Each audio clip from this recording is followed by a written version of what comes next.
Okay, make sure you guys mute yourselves, please. Yeah, I can do your screen.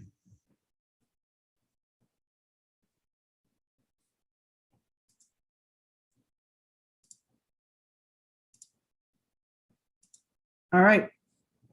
Very good. Well, welcome everyone. My name is Annabelle Pacheco, and I am a real estate investor. I'm a real estate broker. I've been in business for 24 years, and I am part of a global real estate company named eXp Realty. Really, the goal for this weekly call is to share with those that are interested in getting into the multifamily world. I'm sharing the steps that I took to purchase my first multifamily deal. I bring guest speakers in to share really like multifamily information that I may not have access to, right? And it's just so that we can expand our knowledge, everyone on here. I mean, that's even including myself. And really, it's just I'm putting it out there so that you know what, you take what works for you and you use it, and what doesn't work for you or doesn't apply to you, it doesn't matter. I encourage everyone on this call to participate. The more questions that you ask, the more money that you will make. And that's just because you know what, you're curious, right? You have questions, you want answers. And I may not have all the answers. Hopefully someone on the call maybe has the answers if I don't have it, but I definitely have the resources that if I have to get back to you guys with information, I will. Okay. I'm not selling anything. I'm not offering anyone anything at all. And I am not a financial advisor. I am just sharing my story with everyone. Okay. A little bit about myself. I started in the real estate space or world. Mortgage industry is where I started, and that was in the mid 90s. I was doing a lot of refinances, and just to share with those that are on this call right now that have concerns about the interest rate, I was refinancing at 9 and 9.5% of fixed rates, and people were, refinancing like crazy. So our interest rates today, they're pretty normal. 2 and 3% rates was, it wasn't a normal market. I mean, those that took advantage, great, wonderful, but really 5-6% is the norm. And they're still competitive and good rates. I have been in the rehab and flip business for many years. I've purchased over 100 properties, and just, worked my butt off to do that, and really learned the market and learned how to identify when you are buying a property. You already have an idea, the cost of, or at least have an estimate of what it's going to cost you to repair. And so it allows me the opportunity when I see a property to, kind of in my mind, mathematically, just kind of do those numbers to see if it makes sense. Obviously, once you're going to move forward, you want to get it in a much more detailed estimate of this. But after, when you do this so much, you just learn. It just kind of becomes natural. In 2001, my real estate just kind of deviated a bit, and that was because the market had shifted and I wasn't able to find properties. It was a lot harder to get properties, and so we decided to build a restaurant from ground up. It was a 150 capacity restaurant. And I had a staff of about 15 people that included servers, managers, and chefs, people in the kitchen.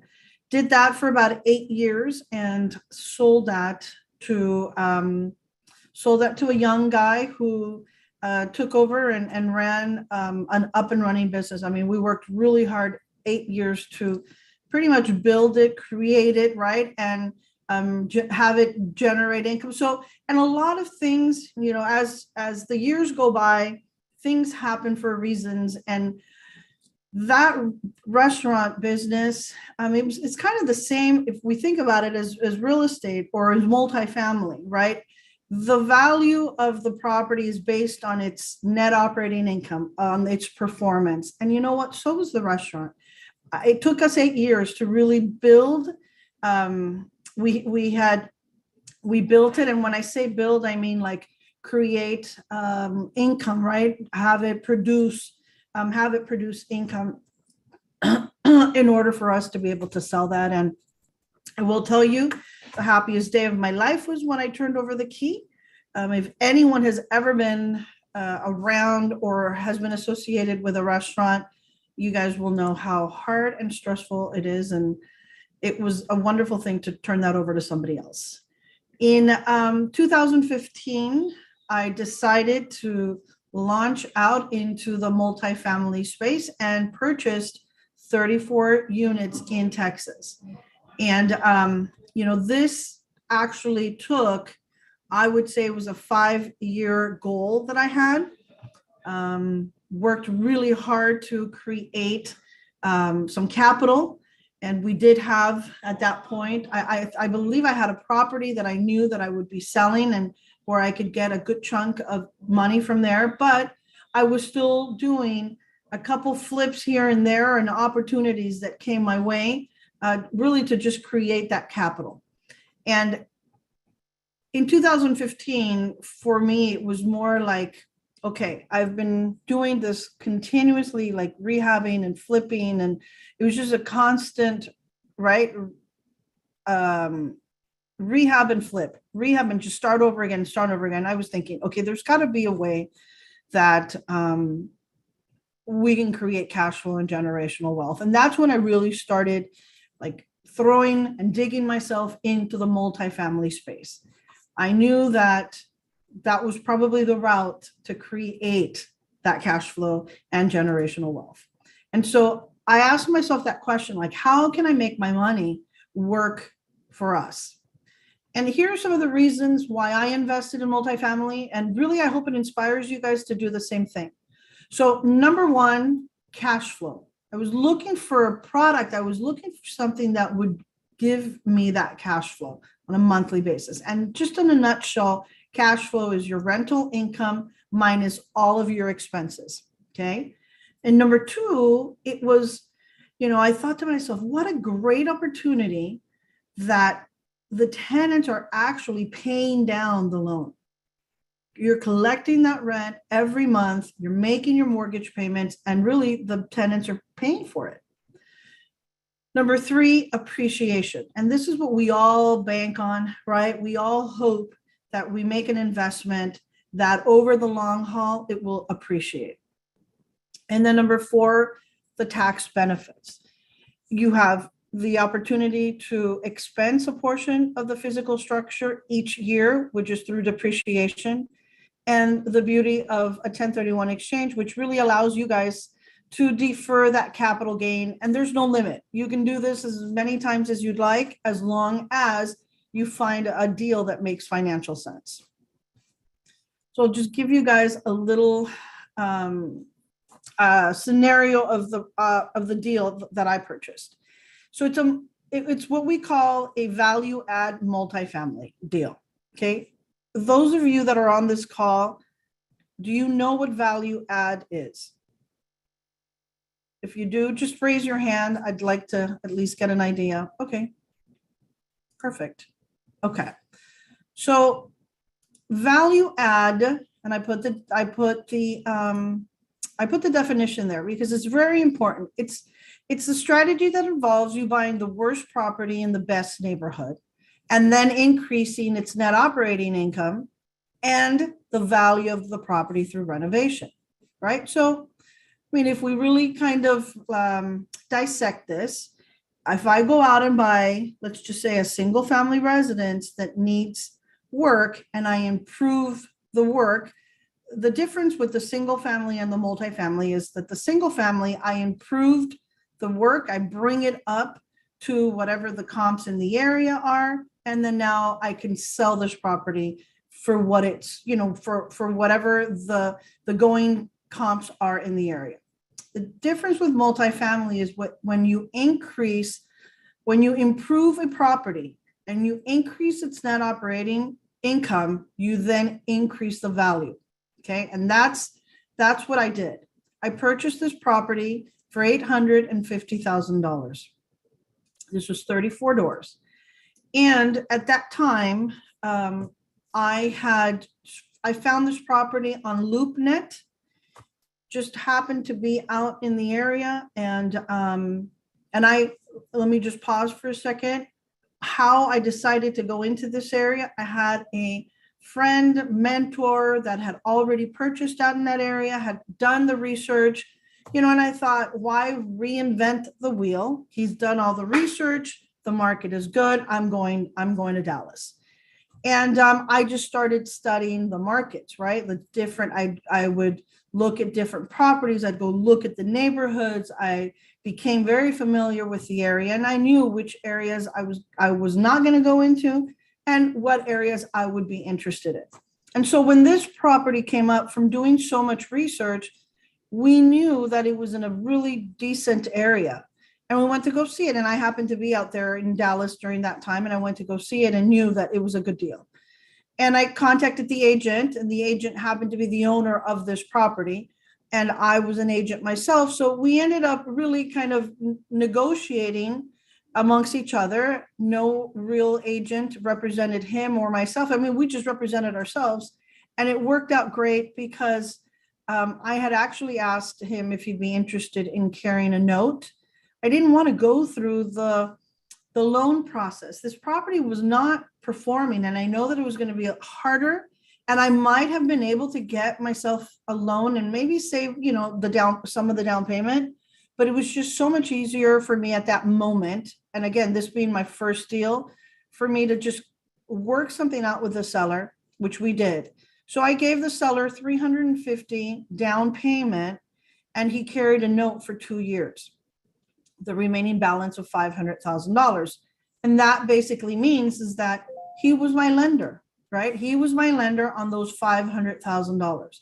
I made payments to him for 2 years. And then during that time, I went in full force. Now, remember, I have the background of rehabbing and flipping. So it was very, very easy for us to kind of figure out what we were going to do and how we were going to do this. I mean, you can't get rid of everybody, right? So we worked in I would say groups of like 5 to 10, and we began to give notices to vacate so that we can start in 30 days. And we just went all in with the first, like the biggest units. And I think I would say 5 of those units they vacated. And so what do? You hire, right? I hired, hired specific contractors for their work, right? So we hired a cabinet guy, we hired a tile person, a bathroom. I mean, everybody that was going to do their own work so that we didn't have to waste a lot of time. And every unit was exactly the same. So it was 5 units, had the same kitchen cabinets, bathroom, everything was the same. We didn't change anything. And that's, number one, it allows you to keep the cost down. And number 2, it allows you to get things done a lot faster. So by year 2, we were ready. We'd done a good chunk of remodel and increased the rents there. We were able to refinance, and we were at a value at that point at $1.6 million. Anyway, let me just check. Someone just sent me a message. Okay. So it did good, right? I mean, 1.6 doubled in value. I acquired a loan for about $1 million, pretty much got all my money back. And today's value of that property is between 2.7 and $2.8 million. So this is like the ideal situation. Does it always happen like this? No, it doesn't. But we strive, or at least we hope, to find something that will allow us over the long haul. And I would say that in 2.7, we're looking at what? I bought this in 2015. So what, 7 years? 7 years is what it really took for this property to almost, almost triple in value, right? So, I mean, it's hard to find these kind of deals today, but I think maybe the market's shifting a bit, and maybe something like this will happen in the next 6 months or a year. I don't know. I don't have a crystal ball. No one does, but it would be great. It'd be great to have something like this happen.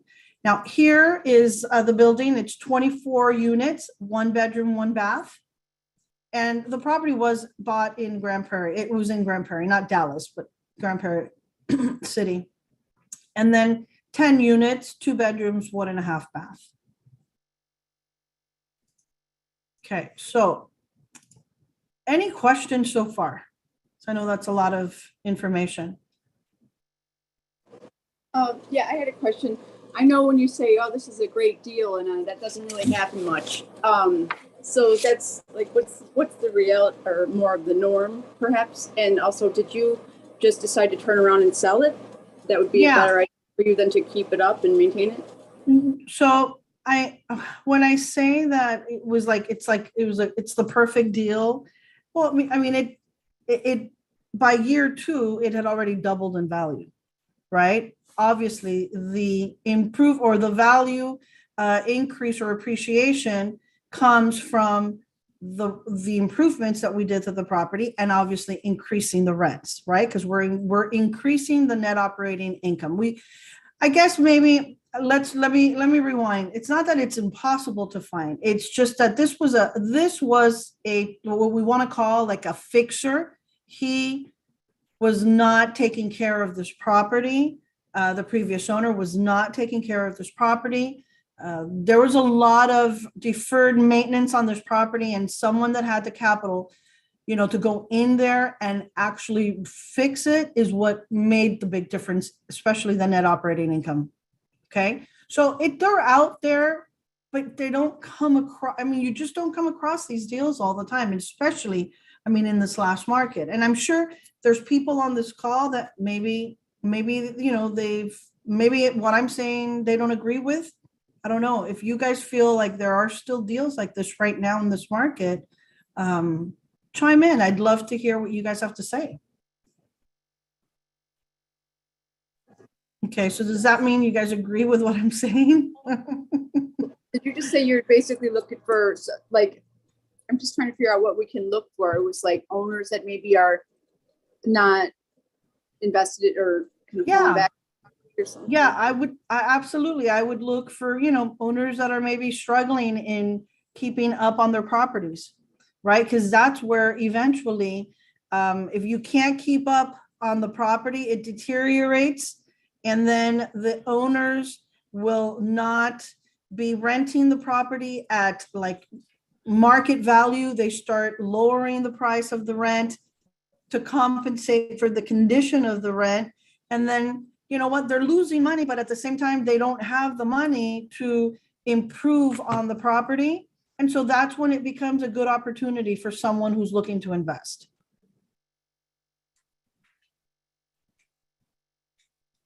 Make sense? Awesome. Okay. I'm sorry, I have a question. I did come in a little late. I was just wondering if you got a chance to speak on how you got funding. Thank you. On how I got funding. So I initially had the seller finance. And I did a 2-year note with the seller. And then once I had increased the net operating income of the property, I then went to a lender and I refinanced and was able to get $1 million loan on the property. Because it's based on its income, the net operating income.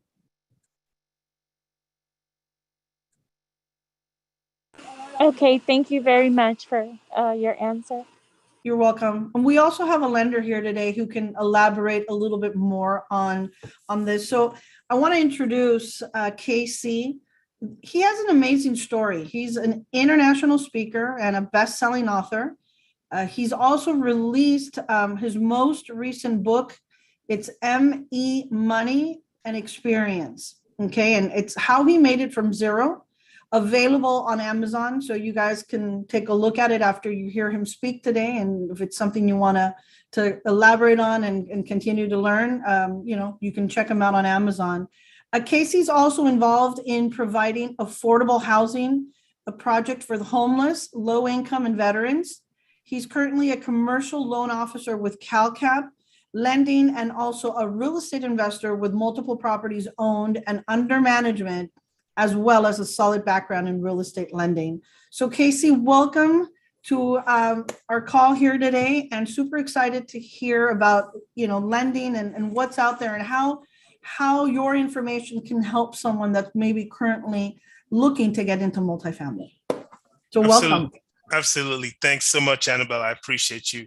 And thanks everyone for being on this call. I also have one of my team members. He's an expert in preferred equity. So he's also going to kind of give us some idea about preferred equity. So I wanted to just kind of talk to you guys today a little bit about myself, my background. Thank you for that great introduction, Annabelle. I did start in real estate back in 2004 in the real estate lending space. And then as of 2019, things took a really tough turn for me. So my book does talk a little bit about how I was able to overcome, a negative bank account of negative $224.14. I still remember that number till today, to actually now owning well over 10 properties that I own and operate, as well as, also having some commercial real estate and, real estate courses and things like that. And I'm helping people to also kind of acquire their wealth as well. So we will talk to you guys today about real estate lending as far as preferred equity.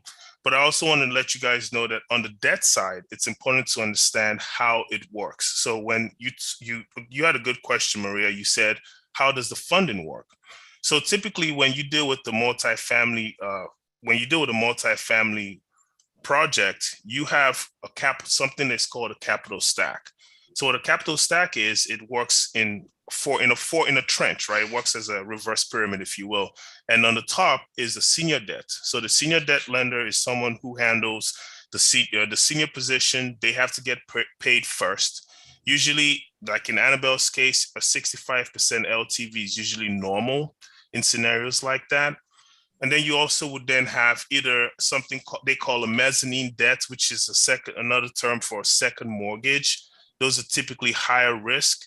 Then we have the preferred equity, which, we're going to have John explain to you guys more about the preferred equity and how that truly works. And then the owners have something called a common equity. So the common equity is the last piece. It's usually at the bottom of the stack. It's the one that carries the highest risk. But in the same breath, what that also means is it gives you the control and the leverage to say that you are one of the owners of the property. So friends and family, sponsors, and things like that, they tend to have that common equity portion. And then everything above that would fall, under John's expertise and on the senior debt, which is something that we do. So with Calcap has been around for quite a while. We're kind of celebrating an expansion into the newer products, especially the multifamily. So when we talk about multifamily, I really like what you said as far as individuals who are looking at getting into the multifamily space, kind of like with you having this rehab and understanding value add, because when you understand value add, it makes it so much easier for a person who's looking to fund a multifamily deal to now show the lender, especially the investors, why it's a good deal, why they should invest their money into a deal like that. And then also for you, you're also having to look at it from a long-term perspective. Are you going to have an exit strategy in 5 years, or are you going to keep this thing for 30 years? So those are all questions that you should have answered before going into a multifamily project. If not, things can get a little hairy. So at this point, I want to kind of give John some time to kind of explain to you guys about our preferred equity product. And then, of course, if he has anything else he wants me to add, I'd love to add that as well. Cool. Welcome, John. Okay. Thank you, Annabelle. It's nice to meet you, and great hearing about your success on that deal you went through. That was an interesting story there. And for anyone who's new here, those stories are not as uncommon as you'd think. The whole putting your equity in and then getting it out in a few years is actually fairly common, and recapitalizing it in that way.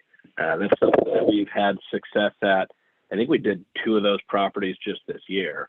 So that's definitely a viable strategy and something a lot of us in the real estate space enjoy. So just wanted to touch on that. So and Casey, appreciate the introduction there. So there's for some of you starting out, obviously, the first thing you need is a loan on a property when you're going to acquire a apartment building or a single family home or whatever you're looking to buy. So that's kind of the first piece. But then, there's sort of the second piece which is you have to have the cash to buy it, the equity. So that's sort of where our business comes in at Calcap. So, and on our strategic opportunities front, which is preferred equity. It's an equity solution that we've been offering to the market for the last 18 months now, and we've been doing a lot of prep deals. So, quick introduction. I mean, myself, my name is John Papalardo. I run the preferred equity business here at Calcap prior to doing what I'm doing now, which is partnering with other investors looking to buy multifamily and investing equity in their projects. Prior to that, I was on the acquisition side of Calcap. I was responsible for probably $200 million worth of apartment acquisition volume, and then a similar number, probably $150 million in apartment dispositions over my 4-year period working, doing acquisitions for Calcap. So, pretty well versed in the apartment acquisition space, and it's kind of let me be a good partner to some investors starting out and looking for equity investments into their projects. So, a little background on me, but for anyone who isn't familiar with preferred equity, I just want to give kind of an overview of how it works. But there's sort of this space between the money you put in, which, as Casey mentioned, is called common equity, and then the senior loan, the debt that you take out on the deal. There's kind of this gap financing is the colloquial term for it, this gap financing space that exists. And that gap financing space is filled by either loans, called mezzanine loans, or equity, typically preferred equity, sort of between that common and the debt. And that's a space that we're active in, as well as being active in the debt space. But so a lot of it works pretty similar to a second mortgage. Mezzanine financing works almost exactly like a second mortgage does. Sort of behind the first mortgage, you can get a second mortgage, and behind the first mortgage, you can also get a preferred equity investment, which is basically a unsecured equity investment into the property that it takes down some of your equity requirement. So before, I'd call it 2008, this kind of capital structure was really only used by very institutional players like on Wall Street or in New York, taking down very large opportunities. But kind of in the last 15 years, preferred equity is now used pretty much everywhere, including in the B and C apartment class. So it's becoming very prevalent in the market in sort of all junctions, but particularly multifamily, which is what we focus on because we believe housing is the best asset class. And especially now that, given we've all seen what's been going on in the interest rate environment, we've been feeling the squeeze on proceeds and rates, not only on the private lending in debt fund space, which is KC's side, but as well as more traditional bank loans and agency loans as well. They're having problems with proceeds. And that's really why in the last year or two, preferred equity has become very, very popular, because as you're able to get smaller loans because the property's income can't service them as well at these high interest rates, as you're able to get smaller loans, there's a gap that exists there. And that's sort of where pref equity comes in and fills that gap. So there's a lot of reasons people elect to use preferred equity. I'd say the main one is just that not everyone has all the equity they need in cash to close. That's really the big selling point. A company like mine will come in and, and fill that space. So where an investor may not have a huge network of friends and family, or may not have, be able to fund all the equity themselves, they'll able to partner with a group like Calcap, who will write a significantly larger check than, say if you have friends and family that are high net worth who will invest in the deal. Calcap will write a check between $1 million and $7 million into a preferred equity, into a deal, and will fund up to 50% of the equity required. So if you're buying a deal and you got a loan for $1 million and then you got to bring $500,000 in cash, this is just an example, but we'd put in $250,000 and the sponsor would have to come up with the other $250,000. So that's kind of the It's kind of the example I'd like to use. But anyway, so that's why a lot of people generally invest preferred equity. The second one is it's really accretive to returns for the investor because like a second loan, preferred equity has a fixed rate of return.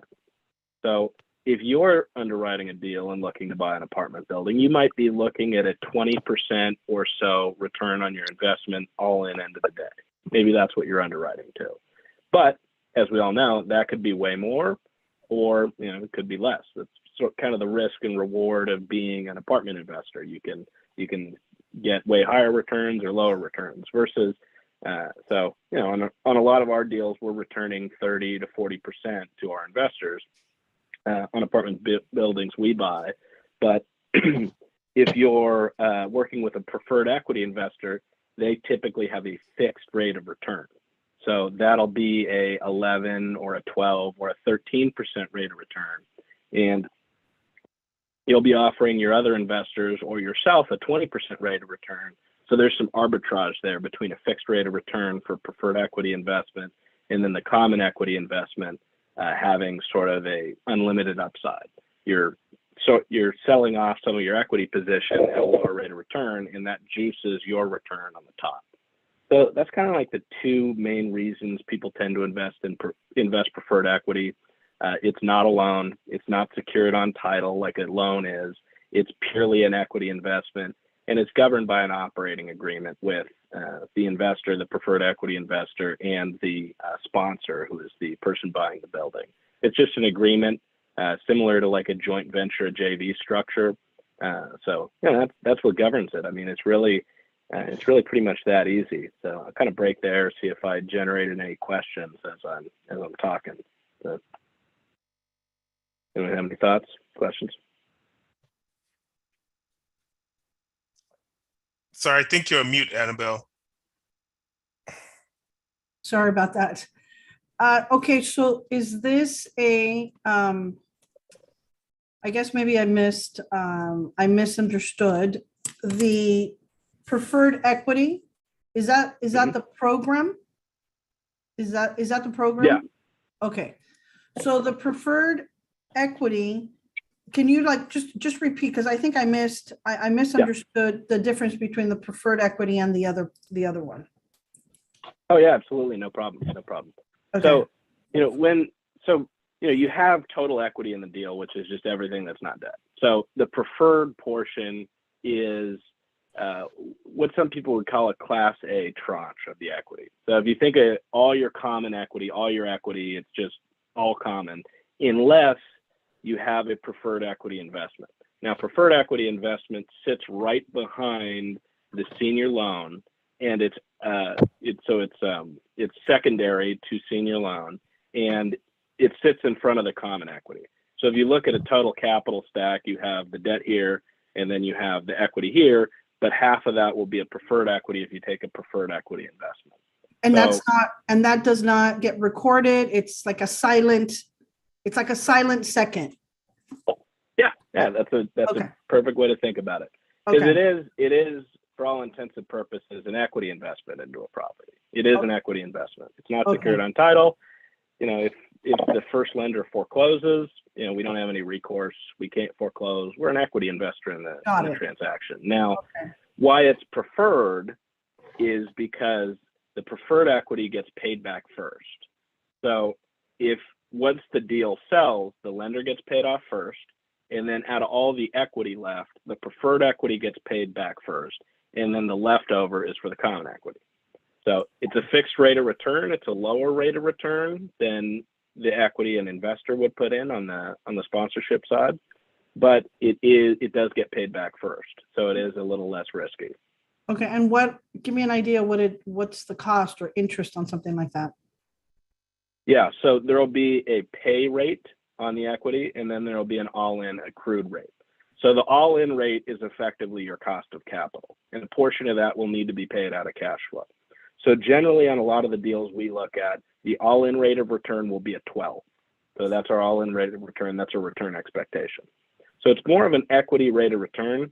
You might be giving your investors a 15, 16, 17% rate of return. The preferred equity is at 12, and usually about 8 of that will need to be paid, in cash flow distributions. So that's generally what our return looks like. Okay.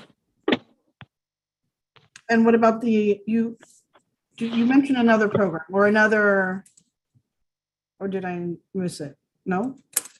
Was that it? I thought you said something else. No, I mean, we do mezzanine loans as well. Okay. But generally, I mean, people understand mezzanine loans. It's just like taking a second. So I don't need to go too much into that. I mean, the mezzanine loans, and we do seconds as well. But the preferred equity is really our only equity program. That's how we invest equity in other sponsors' deals. Okay, that's cool. So maybe you can elaborate a little bit. Someone that's on this call that is possibly looking to get into multifamily, right? They've never done this before. And this would be a good opportunity, right? Where they can come up with some of the funds, right? Then they bring you guys in as the other part. Kind of break it down. Like, they've never done this before.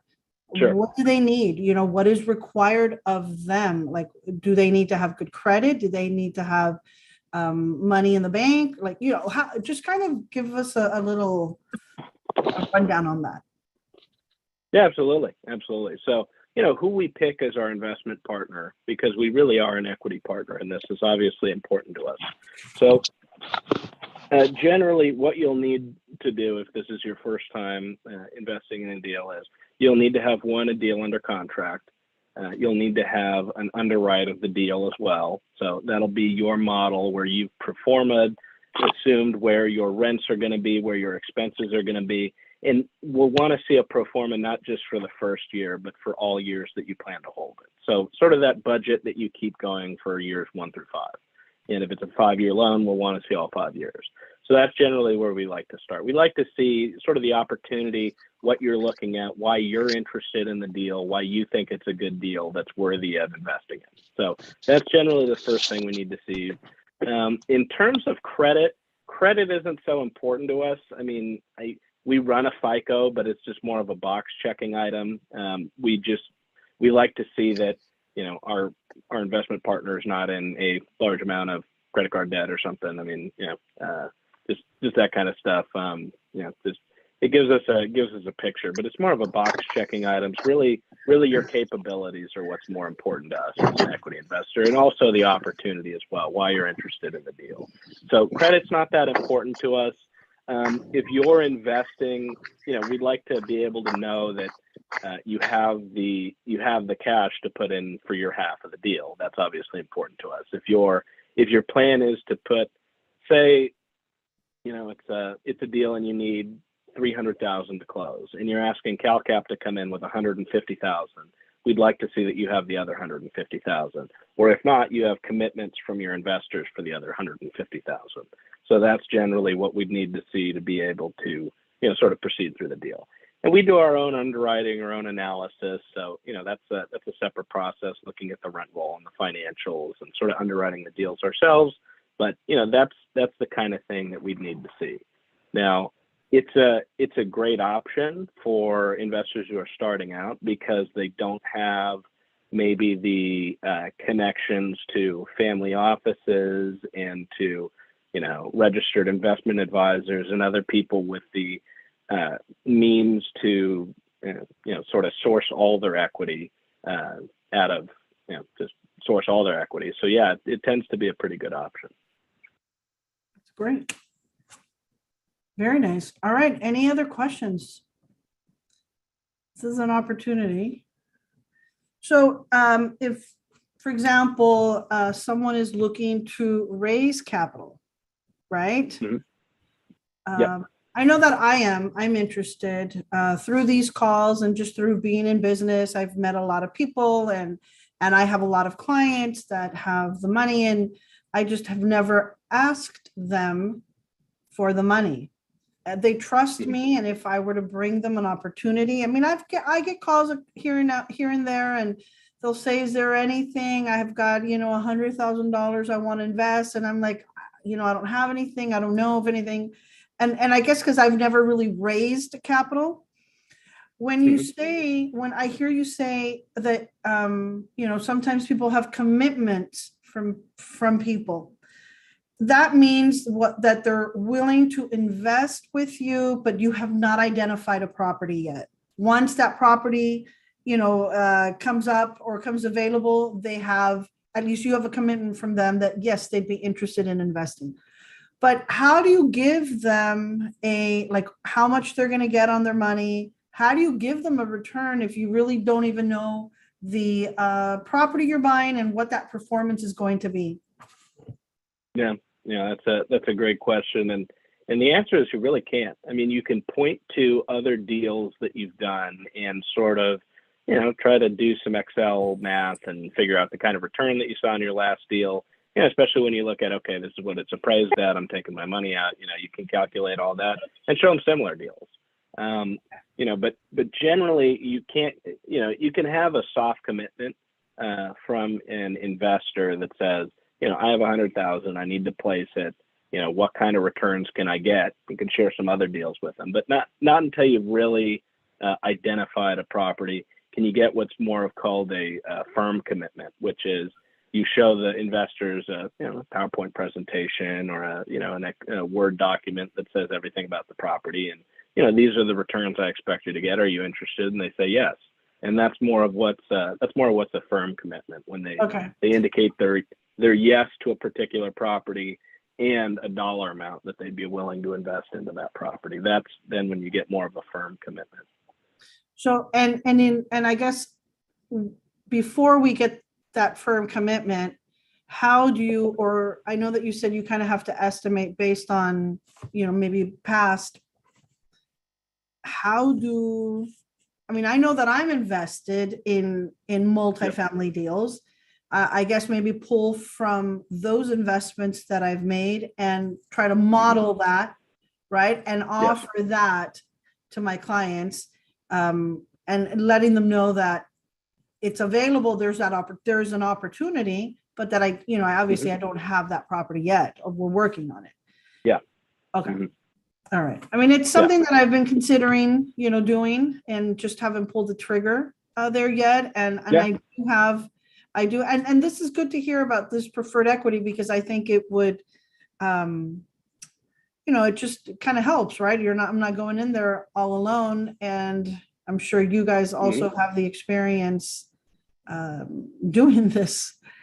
I don't feel that I wouldn't feel that I have that experience because I haven't done it for others. I've done it for myself and I have an idea, but when you're dealing with other people's money, it's kind of like, oh yeah, you become a fiduciary. You got an obligation at that point. Exactly. So there's more risk, other people's money, of course. Exactly. And that's kind of why I've not even gone there. I'm like, if I lose, it's my money, but I don't want to lose. And I don't want anyone else to, okay. All right. Very cool. Any other questions? Come on, guys. This is an opportunity to ask your questions. Anything else? All right. So, Casey, anything else you want to share, or John, anything else you want to share? Sure. I was just going to I did want to say one more thing before Casey. I just wanted to say that first, one thing that we really value is relationships.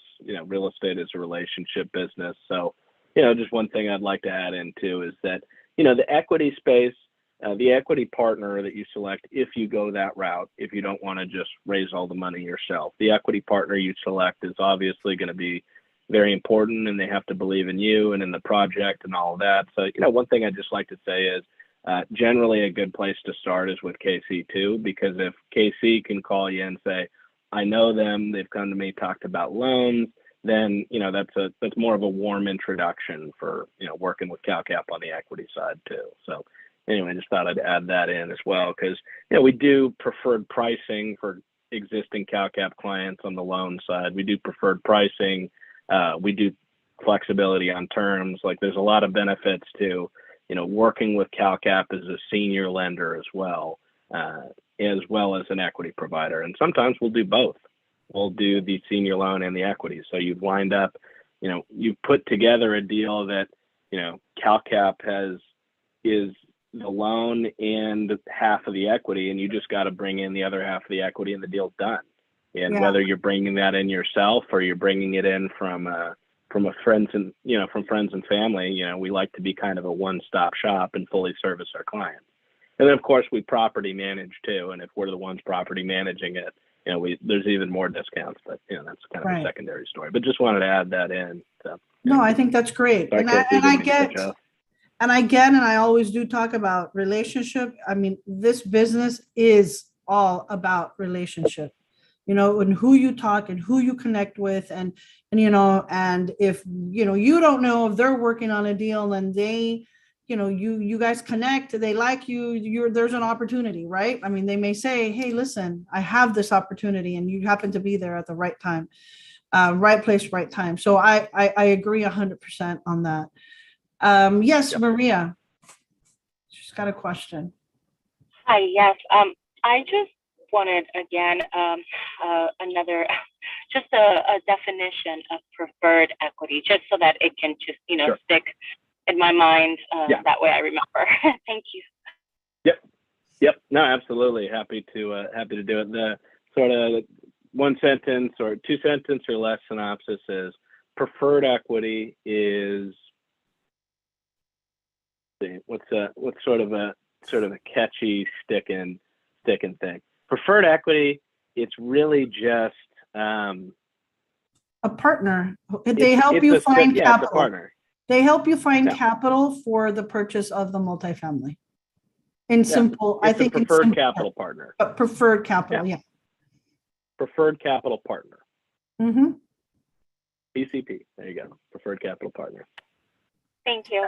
Did that help? Did Absolutely. it stick? Yes, it did. Thank you so much. Yeah, because Did it help? I had the like when you explained it the first time too, it was kind of like, okay, wait, let me understand, like repeat it again. Now Yeah. I get it. So No, I it's get like, it. right. If I need to raise 500,000, instead of raising 500, I'm going to raise 250. I bring you guys in. You're the preferred equity partner that pretty much brings in the difference. That's Now, absolutely right. do you guys come across opportunities, deals? Yes. Okay. Acquisition opportunities. Yes. Acquisition absolutely. opportunities. Yes. Okay. Oh yeah, absolutely. Well, Okay. Casey's got a massive network of investors. I have a massive network. I mean, we come across a lot of deals. Perfect. Very good. I'm sorry to barge in quickly before I forget. Okay, so there's preferred equity. Is there any such thing as full funding? Is there such thing anywhere? Yes. Thank you. Yeah, there is. Yeah. And it's not full funding. It's 90-10. It's called a 90-10 JV partner. Now, a 90-10 JV partner, they'll put in 90% of the cash, and you only have to bring in 10% of the equity, which is, as you know, a very small amount. One thing I'll say, though, is, unless you own 10 to 20 buildings, it's hard to find a JV partner because they're very, very particular. Preferred equity providers are particular as well, but it's a smaller amount of equity. If they're putting in 90% of the equity, they're very particular. But that does exist, and once you start getting going and doing well and crushing deals, a lot of guys do find success with partnering with a JV equity investor. So that does exist, but I was trying to keep the conversation tailored to more people who are starting out, or maybe have done a few deals here and there, but looking to sort of scale up. Once you get to that level, though, you can, the equity, you can certainly find a 90-10 or an 80-20 JV partner. Thank you for the information. Really great information. I was just under the impression that also if you were starting out, you could have like full funding, but thank you for clearing that up, because now I know that that's not possible. So thank you. Well, sorry, I don't. No, and let me just clarify. That's more of a partnership. Now, you can find friends and you can find friends and family to fund it. I mean, I see people getting deals done with none of their own money too.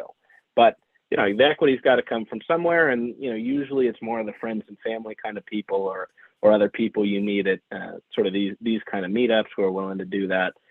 More like a larger equity partner, like a JV equity partner or preferred equity partner. They're still going to require some skin in the game from their partner.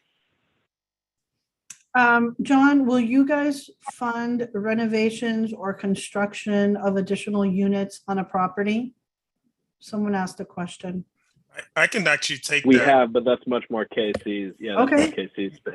Yeah, I was going to say, we actually do renovations or constructions. We call those ADUs. So we can actually help you guys with these additional units. If anybody has, wants to do additional units, that would be different from the preferred equity in the sense that that's a preferred equity, again, from John's side, handles helping you guys with bringing in more money to a deal to make the deal more affordable for you, right? But in our side, the one thing I know John has mentioned is, and also to Maria's point, is to remember that you have to have the senior debt in place. Because if you don't have a senior debt in place, most times the preferred equity lender is a little leery of coming in because now they don't even know what the senior debt's position is going to be, right? So the senior debt person might say, hey, we're going to charge you 15, 16%. Well, now the preferred equity position doesn't really have much leverage, right? And again, that also affects you as a common equity partner as well. Mm-hmm. Fantastic. John, can you put your information on the chat? Your Absolutely. contact email, if you have a website, you could put it on there. And Casey, if you could do the same. Normally my assistant would be doing this for us, but she wasn't able to be here today. Perfect. Absolutely. Wonderful. I'll put mine in here. Yes. It's best that the requests come in through Casey, though. Okay, that's fine. Great. I will put mine right here. Yeah. He runs the preferred equity team, so he has a pretty Perfect. So yeah, I mean, if anyone wants more information, go through Casey and he'll just, he'll direct you and get you guys the information that's needed. Does either Casey or John have a YouTube channel we can follow?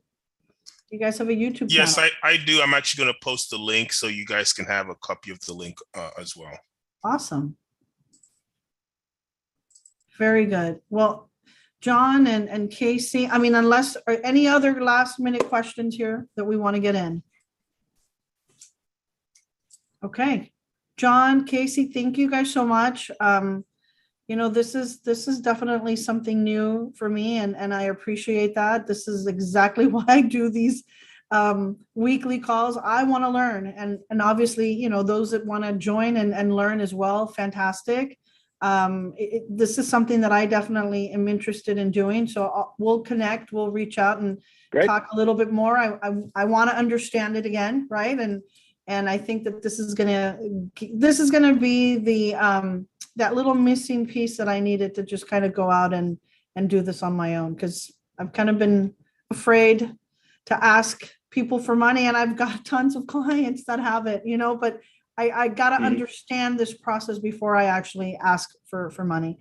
But anyway, I appreciate it. Thank you guys very much. I believe you all have my contact information if you guys want, but let me put it in here before we go, and feel free to reach out to me as well. And again, I do these meetings every Wednesday, 2 Pacific time, 2 to 3. And I bring different guest speakers on, right? Today we had lenders and preferred equity partners, and just everything. I think it's just important for us to just really dive into and just learn as much as we possibly can. Follow me as well on YouTube, subscribe, like. I'm trying to grow that channel like all of us, right? So I will subscribe to yours, Casey, and you can do the same to mine. And anyone on this call, if there's anything you guys need, if I don't have the information, I can definitely put you guys in contact. I have the resources, believe me. I do have the resources, and I can connect you guys with anyone. And again, have a great day. Thank you very much for joining me today. And I look forward to seeing you guys next week. Have a wonderful day. Take care. Take care, Annabelle. Thank you. Thank you. All righty. Thank you, Annabelle. All right. Thank you. Bye-bye. And before I hang up, there's my info. Bye. Okay. Take care, everyone. Take care. Thank you. Bye. Bye-bye. You guys will get an email with the recording as well.